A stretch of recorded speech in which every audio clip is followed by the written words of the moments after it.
What's up, Group Coach Nation? Got Pedro Jerez on my phone today. On the phone. Wouldn't it be awesome if we actually had like phones with like swirly cords? We talked when we did live interviews. That'd be so fun, actually. Oh my gosh, I want to start shipping our guests real phones. You just brought me back. I haven't held a real phone in my hand in so long.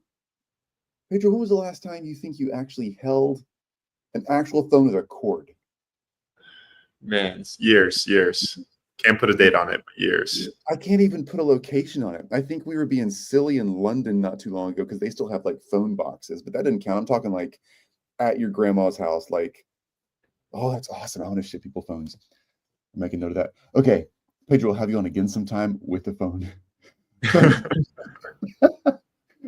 All right, Group Coach Nation, here's why I asked Pedro to hang out with us today.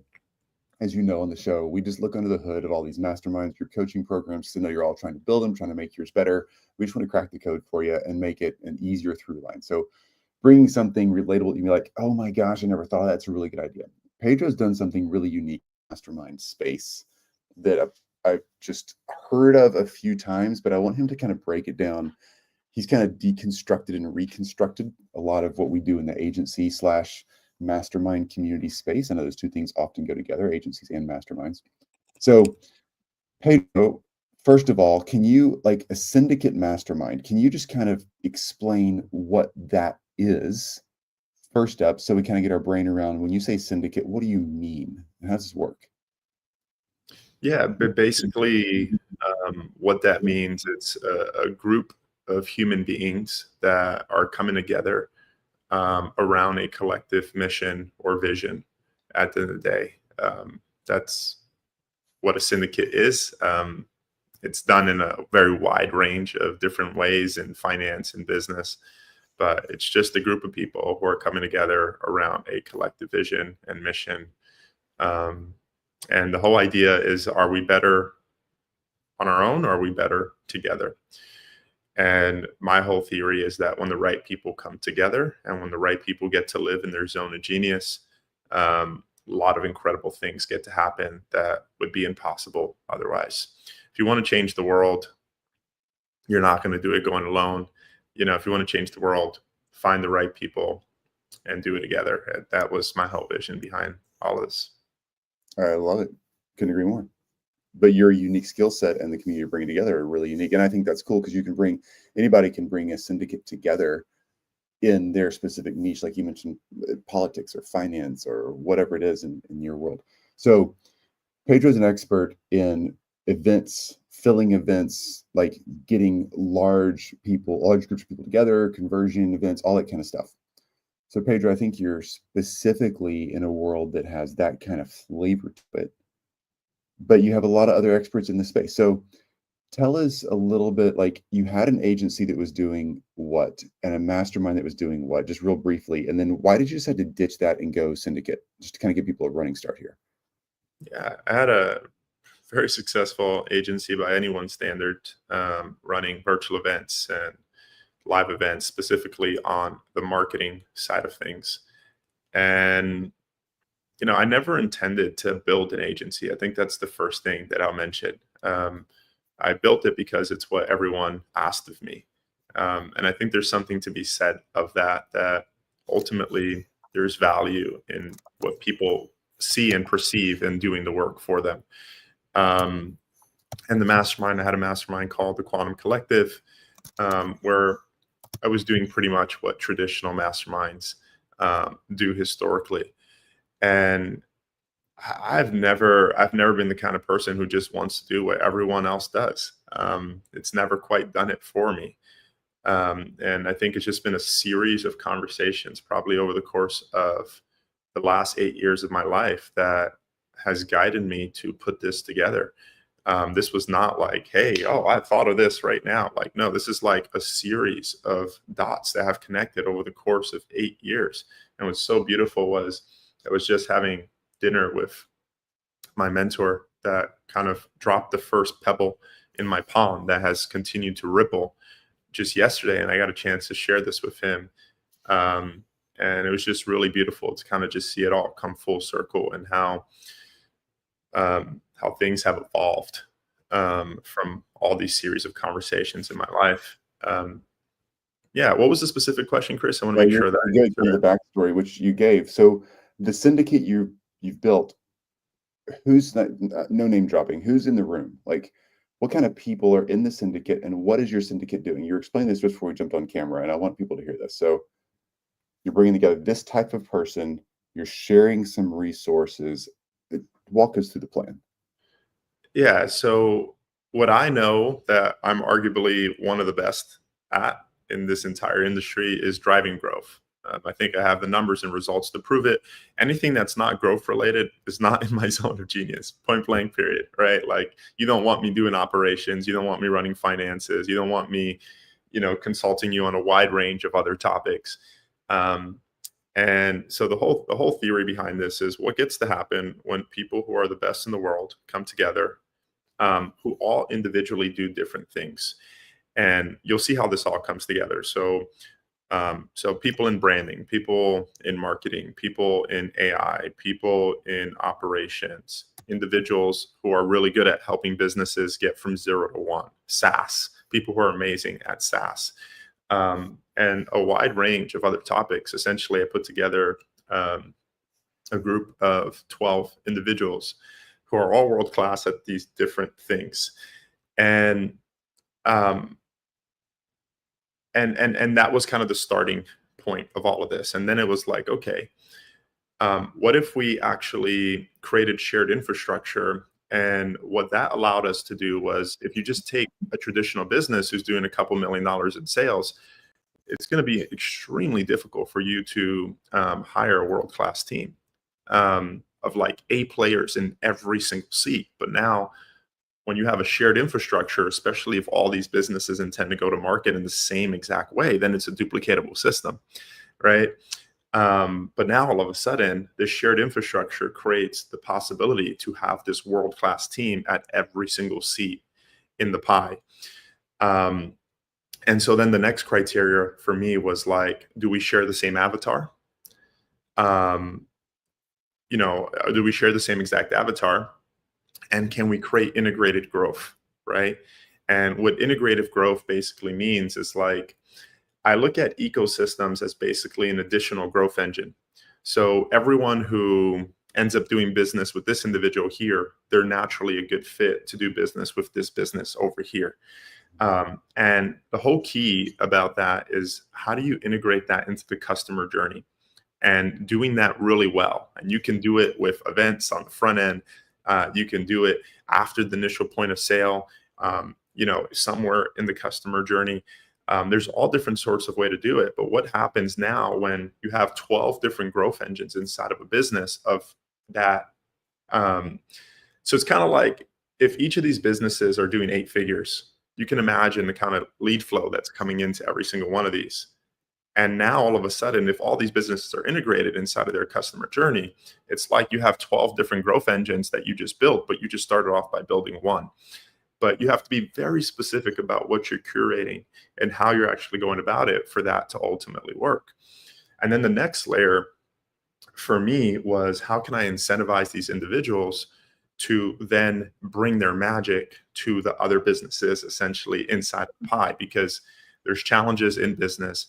I have one skill set, but the other skill sets live inside of the ecosystem. And so, I won't go too deep into this, but basically the way that I structured the whole compensation structure is that 50% of what's getting paid back to the syndicate is now being paid back to its members. And the members have an opportunity to earn a certain amount of value inside of that distribution pool, depending on the value that they actually bring to the syndicate. And so now it actually becomes an additional profit sector inside of their business as well.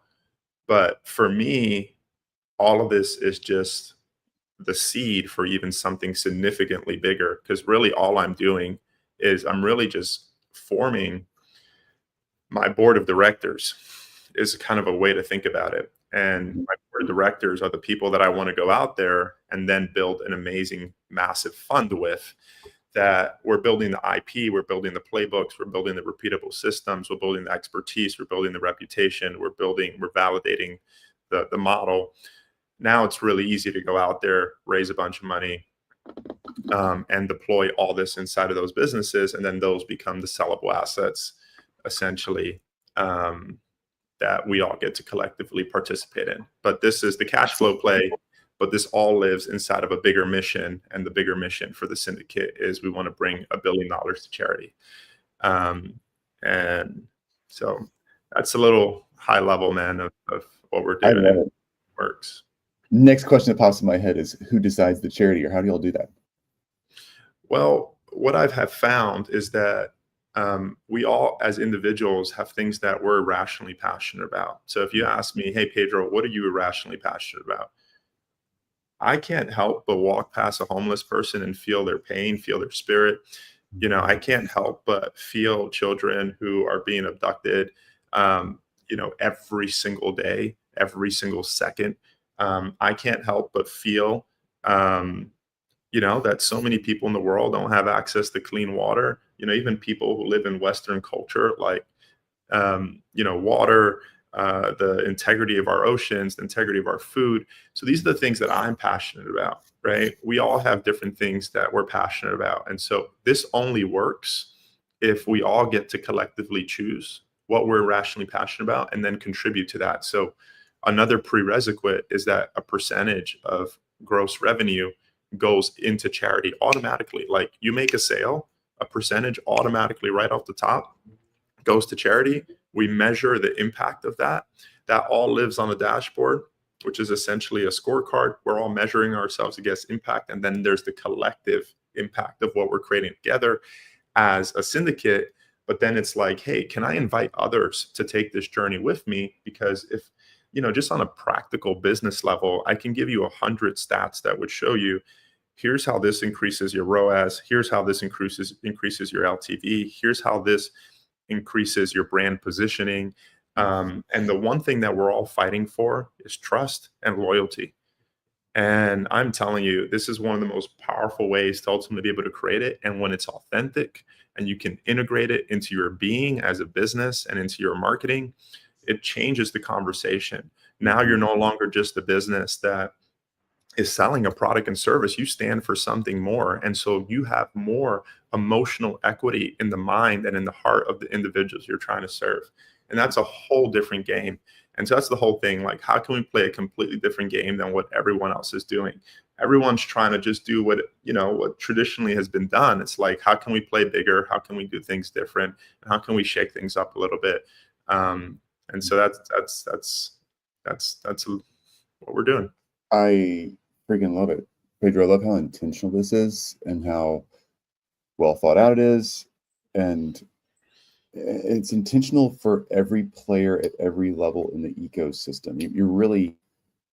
It's really refreshing, because it's not just, hey, everybody, let's get in this little room and go on a resort trip and all make each other wealthier. It's got well-rounded connection for the people you're serving in your markets, the people outside your markets that just actually need serving, people who are finding a way to be successful and share the success in lots of different layers. That's really cool. Well done. By the way, Pedro's website, if you want to check out more, that is madeventsmedia.com. madeventsmedia.com.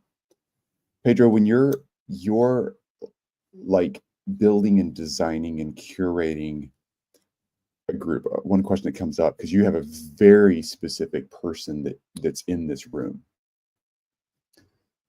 and there's probably 10 people that that could fill each seat in this 12-person mastermind.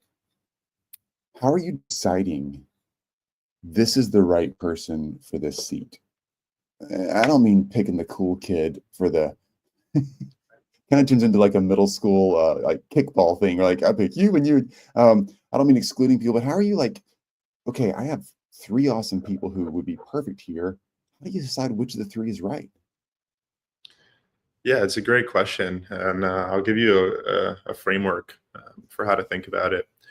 Number one, for me, here's what I know about business. You will encounter difficult times. And so if you know that you're going to encounter difficult times, what's going to help ride those difficult times in business? So number one, that's friendship, right? And so are these the people that I want to build and have in my life for the next 10, 20 years? So that's like my first filter, which means that I've probably spent at a minimum 10 to 20 hours with this individual just being friends. Um, and if we haven't done that, then it just nothing else matters, right? Like they need to be able to hang out with my life partner. We need to be able to just do life, laugh, be humans, help each other, be vulnerable with each other. Like so many people inside my syndicate, I've held space while they were crying, and like just moving through some of the biggest things in their life, and they're geniuses at what they do. And that's the way that we show up for each other. Do I feel that this person makes me better? Do I genuinely like this person? So those are, and do we share the same values, and then once we've crossed those bridges, now like, hey, are you actually a badass and world class at what you do? And then my other filter is like, would I want to invite this person to Burning Man, right? Like, and if at any point it's not a yes on all those levels, it's just not a good fit, right? Because it's just, yeah. So that's the kind of container that I'm looking to build, and my criteria for who I want to do business with. Love it. All right, my next question is a tougher question. By the way, y'all, we handle our interviews here, as you've probably figured out. I know a lot of you listen to a lot of these shows, and it's a conversation. So if you want to reach out to Pedro and have questions about what he's doing, if he can help you, please go to his website. We've also put the website link in the YouTube feed for this as well. By the way, if you're listening in, it's Mad Events Media, MADEVENTS Media. That's MEDIA.com. I know those of you watching, you see it on the screen. Okay, Pedro, inevitably, we build groups, masterminds, syndicates like you have, whatever. And this is not a bad commentary on humanity. It's just people in relationships. Every now and then, a person that you've picked isn't the right fit for whatever reason. Sometimes it's just, hey, timing, can we talk it out? Sometimes it's a little more awkward than that. How do you handle the situation when you're like, I don't think this is the right fit, and I gotta go tell this person we need to separate this out a little bit and part ways. How do you handle that? You're such I'm asking you that because you're such an intentional, like chill, honestly kind human. I really enjoy, like, every time we've interacted in person or virtually. It's just, your vibe is just so cool. How do you handle that? You look at them in the eyes and you tell them how you feel and why this isn't working or why it is. That's it. I had to have one of those conversations this morning prior to us meeting, and not necessarily inside of the syndicate, but just in a relationship in my life. And it's uncomfortable, and you build the muscle over time, the more times that you do it. And you look at them in the eyes and you tell them how you feel. And that is the basis to any good relationship in life. And if you're not willing to do that, then you're just going to have surface level relationships for your whole life. And that's just what it is. And I think if that conversation is hard, I think they'll still respect you on the other side of it because you handled it with integrity. That's good advice. That's good advice. I want to take that one layer deeper, and then we'll wrap it up here. I think this is good advice to leave on that you just mentioned. Just tell them what you feel, be honest, be kind, and do the thing. And I just want to emphasize, even if it makes you lose money, and I'm not telling you that, Pedro, I know you, I'm just saying, people listening in, it's sometimes the hardest, and Pedro, I'm sure you've experienced this, it's the hardest to have that conversation when you have a sensitive heart towards the loss that person will experience or the loss you're going to experience relationally, financially, whatever. But making it last longer if it's not working and you've tried to make it work is just, boy, we're getting into therapy here now, aren't we? It's just never going to go well. Yeah. And I'll just say this, Chris, real quick, just before you ask this final question. Money is energy. I have this belief that money is energy. And if you keep holding on to relationships that are bringing your energy down and not serving you at a vibrational level, then that's not going to end well for you. You're telling the universe that you don't want more and that you're living in scarcity. And I think you enter a place in your life, if you're ready, that you realize that money is like one of the easiest things to create if you just hold the right environment to be able to receive it. And that starts with you, your inner relationship, and what you're telling the world by how you're responding to these situations. And then you'll see all these miracles really start to come into your life, if you're able to show up in that way. And that's the ability to lead. Lead yourself, lead others, lead your vision, your business. I'm going to leave it there. Group Coach Nation, do work, get results. We say it every time. Just do the right work. Pedro, you've given us a clear path to doing correct work. I love how you're doing this, man. I really do. I respect what you're doing. Thank you for recreating a really interesting space that we all are hanging out in. Very, very nice. Pedro Perez. I said Perez because I got Ree Perez, our buddy. I was just at dinner with him yesterday. Okay, yeah, I was hanging out with him late last week. Put your name, Pedro Jerez. You're really intentional, and I really appreciate that about you. Thank you. Keep it up. Amazing. Appreciate you, brother.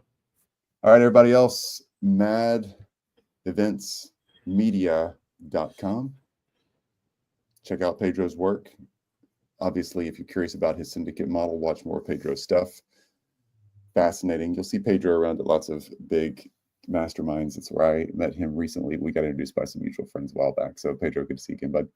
Everybody out there, do the freaking work. Do the work. Get the results. Just don't commit to that hustle lifestyle. It's not what we're talking about. It's about being intentional and being focused on the right work that's right for you and your community. Talk soon.